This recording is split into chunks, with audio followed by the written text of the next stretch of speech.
नाज़रीन, अभी आपको बताएं कि वज़ीर पंजाब हमजा शहबाज शरीफ की हदायत पर डिप्टी कमिश्नर साहिवाल मोहम्मद अवैस मलिक की ज़ेर क़यादत असिस्टेंट कमिश्नर चीचा वतनी आवाम को कीमतों में रिलीफ फराहम करने के लिए मुतहरिक हो गए हैं। इसी हवाले से मज़ीद बता रहे हैं हमारे नुमाइंदे इरशाद अहमद मुगल। इरशाद अहमद, आगाह कीजिएगा इस हवाले से। जी बिल्कुल, तफसीलात के मुताबिक असिस्टेंट कमिश्नर चीचा वतनी मोहसन नसार ने सुबह सवेरे मार्केट कमेटी टीम के हमरा फलों और सब्जियों की नीलामी के लिए सब्ज़ व फ्रूट मंडी चीचा वतनी का दौरा किया और अपनी निगरानी में फलों और सब्जियों की नीलामी करवाई।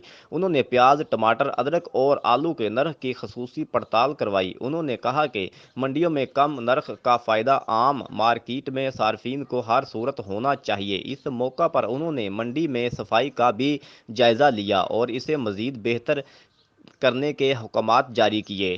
कैमरामैन आसफ मुगल के साथ Irshad Ahmed Mughal, crime reporter SM news. जी ठीक है, बहुत शुक्रिया इरशाद अहमद, आप हमें अपडेट कर रहे थे। अब तक के लिए इतना ही। मज़ीद खबरों के लिए देखते रहिए SM न्यूज़।